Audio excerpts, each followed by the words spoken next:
आज का मेरा यह टॉपिक है इतिहास का। आप लोग जानते हैं कि इतिहास के 3 भागों में बांटा गया है। प्राचीन भारत के इतिहास, मध्यकालीन भारत के इतिहास और आधुनिक भारत के इतिहास। प्राचीन भारत के इतिहास में हमें ना पुरातात्विक के बारे में पढ़ना होता है, साहित्य के बारे में पढ़ना होता है और ब्राह्मण साहित्य के, जैन साहित्य के, बौद्ध साहित्य के बारे में हमको पढ़ना होता है और विदेशी साहित्य के बारे में हमको भी पढ़ना होता है और मध्यकालीन भारत के इतिहास। तो मध्यकालीन भारत के इतिहास है ना, वो जब अरबों ने सिंध पर आक्रमण किया था 711 ईस्वी में ना, पहला मुस्लिम आक्रमणकारी मोहम्मद बिन कासिम ने किया था। तो वहां से ले करके और बहादुर शाह जफर तक जो है ना, वो सब मध्यकालीन भारत के इतिहास में आ जाता है।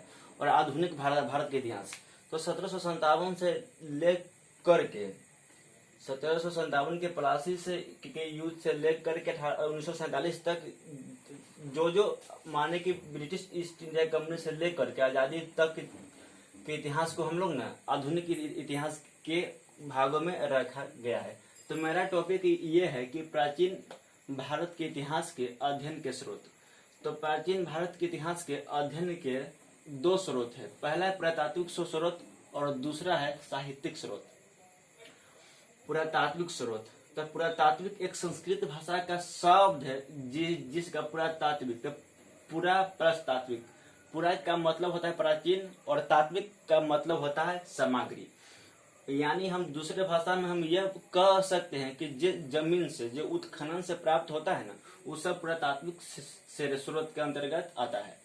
साहित्यिक स्रोत, साहित्यिक स्रोत को अध्ययन की दृष्टि से 2 भागों में बांटा गया है, देशी साहित्य और विदेशी साहित्य।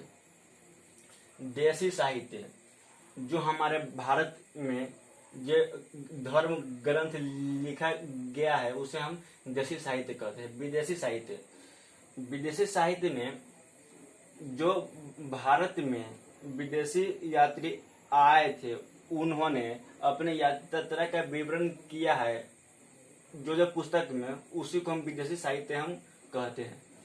तो पुरातात्विक स्रोत, सबसे पहले हम इनको जानने का प्रयास करेंगे। तो पुरातात्विक स्रोत, तो पहले हम अभिलेख के बारे में जानते हैं कि अभिलेख है क्या। तो प्राचीन काल में राजा महाराजा अपने आदेश को पत्थर या ताम्र पत्र पर लिखवाते थे, तो उसी को हम अभिलेख कहते हैं। तो आपके मन में प्रश्न उठता होगा कि यानी अभिलेख की शुरुआत कहाँ से हुआ था। तो अभिलेख का शुरुआत विश्व में सबसे पहले ईरान से के शासकों ने चलाया था और भारत में अभिलेख की शुरुआत मौर्य वंश के तृतीय शासक अशोक के काल से शुरू हुआ था। मौर्य वंश का संस्थापक चंद्रगुप्त मौर्य था, वो हम लोग दूसरे वीडियो में हम पढ़ेंगे। पहले अभिलेख को जानते हैं। तो अभिलेख है ना, वो 4 प्रकार का होता है, गुफा लेख, शिलालेख, स्तंभ लेख और ताम्र लेख। ताम्र लेख। और आपके मन में प्रश्न उठता होगा से गुफा लेख क्या है। तो जो पहाड़ी के जो नीचे गुफा उफा होता है ना, तो उसमें जो लिखा जाता है ना, उसको हम गुफा लेख हम बोलते हैं। शिला लेख, स्तंभ लेख, स्तंभ लेख जिसे हम अंग्रेजी में पिलर बोलते हैं। तो जो पिलर पर प्राचीन काल में जो लिखाता था ना, उसी को हम स्तंभ लेख कहते हैं। चौथा है ताम्र लेख, मतलब ताम्र मतलब जो तांबा के जो प्राचीन में चादर होता था ना, तो उस पर लिखा जाता था ना, तो उसी को हम ताम्र लेख हम बोलते हैं। और सिक्का, सिक्का भी एक पुरातात्विक का महत्वपूर्ण उदाहरण है। सिक्का, तो सिक्का का जो सबसे प्राचीनतम सिक्का है ना, वो आहत सिक्का है। स्मारक यानी भवन, प्रारंभिक अभिलेख जो था ना, वो प्राकृत भाषा में लिखा जाता था, लेकिन गुप्त काल के बाद अभिलेख संस्कृत भाषा में लिखा जाने लगा। गुप्त काल को भारत का स्वर्ण युग का काल भी कहा जाता है। गुप्त काल के सबसे महान शासक चंद्रगुप्त विक्रमादित्य थे, वो हम लोग दूसरे वीडियो में हम जानने का प्रयास करेंगे। अजय पहला अभिलेख है ना, वो बोगजाकोई का अभिलेख है जो एशिया माइनर से हमें प्राप्त हुआ है। अब हम लोग देसी साहित्य के बारे में जानने का प्रयास करेंगे। तो देसी साहित्य के सुविधा के दृष्टि से दो भागों में बांटा गया है, एक है धार्मिक साहित्य और दूसरा है धर्मेंद्र साहित्य। तो धार्मिक साहित्य जैसे हो गया वेद हो गया, पुराण हो गया, जातक हो गया और आगम हो गया। तो वेद के रचयिता महर्षि कृष्ण द्वैपायन वेद व्यास थे। वेद 4 है, ऋग्वेद, सामवेद, यजुर्वेद और अथर्ववेद। हम वेद का न दूसरे वीडियो में हम चारों वेद का पूरे डिटेल से हम बना देंगे। और पुराण की संख्या 18 है और जो सबसे प्राचीनतम पुराण है ना वो मत्स्य पुराण है। और पुराण के रचयिता लोमहर्ष एवं उनके पुत्र उग्रशर्वा ने किया था। उपनिषद की संख्या 108 है। जो भारत का वाक्य सत्यमेव जयते है ना वो मुंडको उपनिषद से लिया गया है। वेदांग 6 है, शिक्षा, व्याकरण, छंद, ज्योतिष, निरुक्त और 2-3 हम डिस्क्रिप्शन में हम लिख देंगे। और इसके बाद है आरण्यक 7 है, ब्राह्मण ग्रंथ भी 7 है, महाकाव्य 2 है, महाभारत और रामायण। विश्व का सबसे बड़ा महाकाव्य है ना से रामायण है। विश्व का सबसे बड़ा महाकाव्य महाभारत है। और महाभारत में 1,217 श्लोक है और रामायण में 24,000 श्लोक है। श्लोक को जिसम दोहा भी हम बोलते हैं। और महाभारत में कौरव एवं पांडव के बीच का युद्ध उसमें दिया गया है। कौरव की राजधानी थी हस्तिनापुर एवं पांडव की राजधानी थी इंद्रप्रस्थ। ये 2 क्वेश्चन है ना, ये दोनों 12th लेवल का वीवीआई ऑब्जेक्टिव है। और स्मृति पहले सूत्र साहित्य 3 होते हैं। स्मृति में भी सबसे प्राचीनतम स्मृति जो मनु स्मृति है, इसकी संख्या 36 है। अब हम लोग धर्मेंद्र साहित्य के बारे में जानने का प्रयास करते हैं। तो सबसे पहले अर्थशास्त्र। तो अर्थशास्त्र के रचयिता कौटिल्य या चाणक्य या विष्णुगुप्त, तीनों इन्हीं का नाम है। ये पुस्तक है ना, इसका जो नाम खाली अर्थशास्त्र है, लेकिन ये है ना, ये इस पुस्तक में ना भारत के न राजनीति के बारे में इसमें दिया गया है। कालिदास ने बहुत पुस्तक की रचना किया है।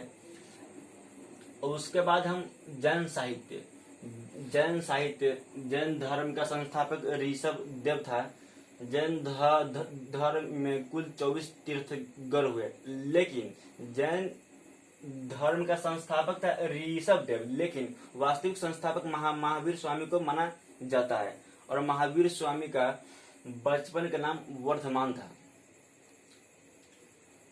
अब जैन साहित्य में